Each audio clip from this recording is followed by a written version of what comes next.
All right, this is Horner, and let's talk about the angular momentum of particles.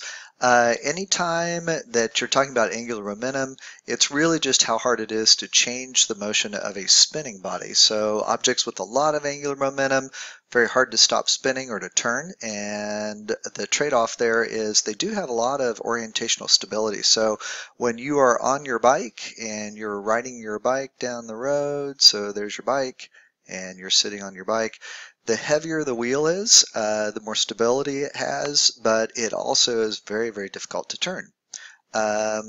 If you look at a single particle with no momentum, the angular momentum can be just L, and that is times the radius times the linear momentum here. So this would be L is equal to m times v times r. And be careful here, because if you think about v times r, that really isn't anything. Remember, we said v is equal to omega times r.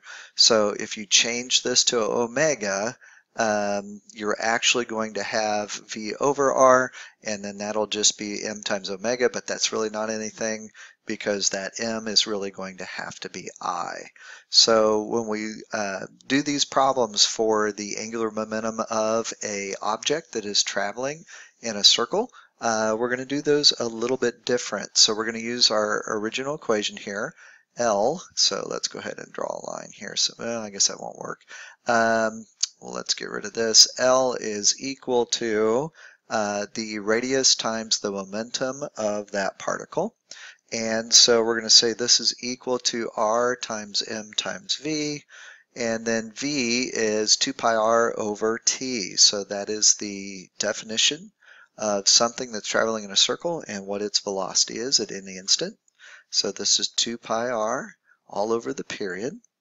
So from this we can do 2 pi, and then we're going to, so there's our 2 pi times m, and then r squared. Ooh, isn't that interesting? M r squared all over t, and that is equal to 2 pi m r squared over, now we want to think about how long it takes to go around, so we're going to do 365 days. We know that there are 24 hours in a day, and there are 3,600 seconds in an hour.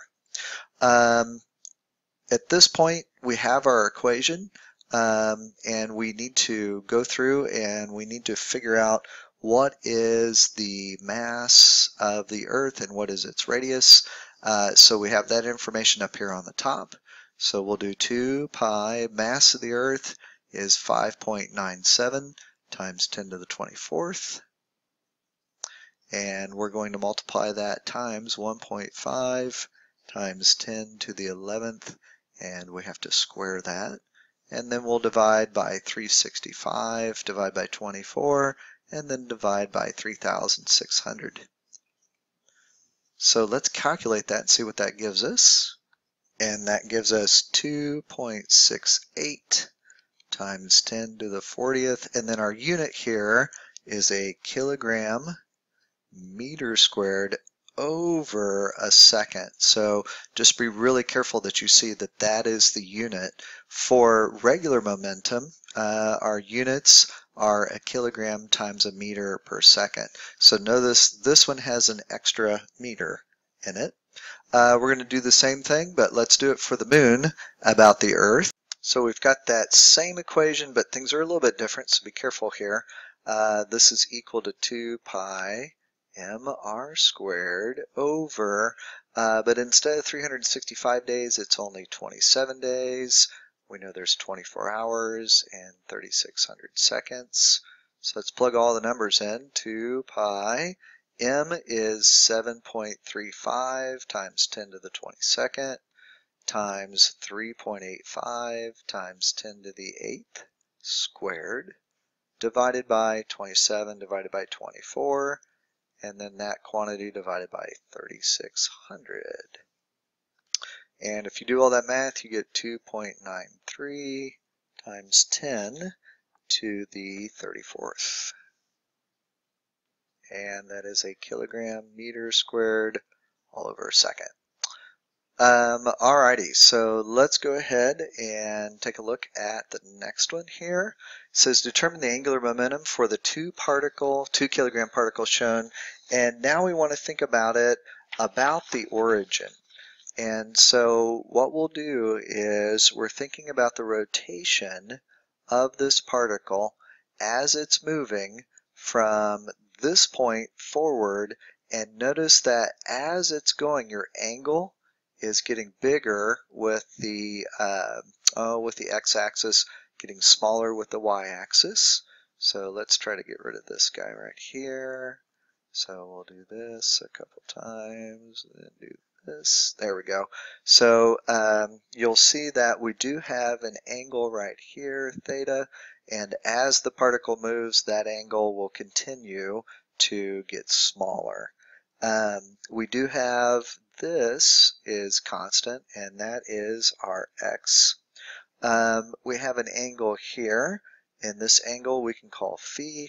That angle will continue to get bigger, and then if we draw a straight line off of that, we have this angle, which is also theta. So this angle and that angle are exactly the same. For letter A, it wants us to find this about the origin, and so we know that L is equal to R times P. This is going to be R times P times the sine of the angle. And it's the sine of the angle because remember we're worried about how far we are going in this direction. So that's that x. And so this is equal to R mv sine of the angle. And then we're going to say this is R times the sine of the angle times mv. And so here we really just have the absolute value of x, so that's our x distance because that will never change, times the mass times the velocity. So that would be how you find that angular momentum. And for letter B, if we start here, notice that there's no displacement in that x direction, so this is equal to 0. Man, I do want to mention one interesting thing about this, and that is as the particle continues to move, do realize that that angle will get smaller. But just because the angle doesn't get smaller, just because the angle gets smaller doesn't mean that things are going to change in terms of the angular momentum. Remember that your radius is also increasing at the same rate. So those two things will basically even out, and you should get the same thing as it goes through. Alrighty, let's go ahead and take a look at the next one. So this is angular momentum of solid objects and the conservation of angular momentum. And if we look at a solid object, we know that the angular momentum is really the same as the linear momentum of a solid object. So linear momentum, all we're going to do here is replace the P with the L, the M with I, since I is rotational inertia, and then instead of V, we're going to be using our omega for our angular velocity. So just a pretty easy thing to do. They want us to set up a calculation for the angular momentum of the rotation of the Earth about its axis. So here we go. We know that L is equal to I times omega.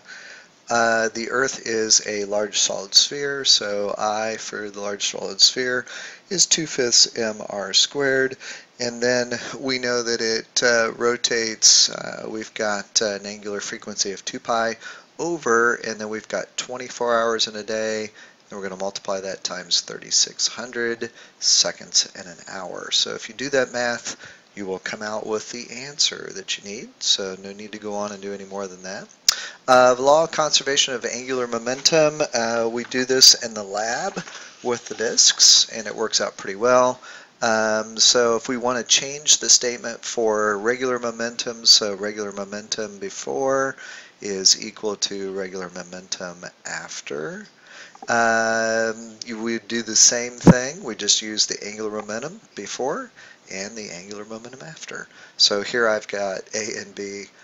My A means before, my B means after, And then down here it's a little bit different, but nonetheless.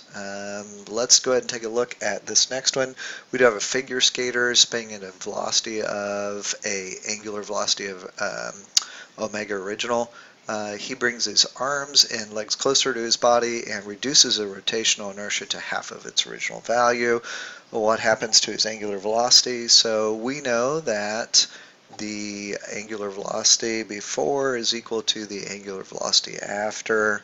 This will be I before, the original velocity before. This is I after, and the final angular velocity. I know that if we take a look here, we've got I before omega original. Then the what we've done here is we've reduced it to 1/2 of its original value. So that's 1/2 of the original, which is the moment of inertia before, times the moment of inertia after. We can cross off these. And now we know that the angular frequency after is equal to, multiply both sides times 2, and the original angular velocity. So pretty easy concept to kind of think about. Last thing, we have a planet of mass m, revolves around a star of mass m in a highly elliptic orbit at point A. The planet is 3 times further away than the star that it is at B. How does the speed of the planet at point A compare to that at point B? So let's make point B right there. Here is our star. It's a great star. And then over here, we're going to make this point, we're going to make this point A. And so here's our planet at point A. Here's our planet at point B. And we know that it's going around. So pretty easy here. It's highly elliptical. We have a radius at B, and we also have a radius at A. So we're going to say the angular momentum at B is equal to the angular momentum at A. So this is IB omega B, and that's equal to IA omega A. Remember that omega is equal to V over R. So for our I, we're going to just say this is mass of mass at radius B, and we're going to square it because that is our I value. And then we've got VB all over RB, and this is equal to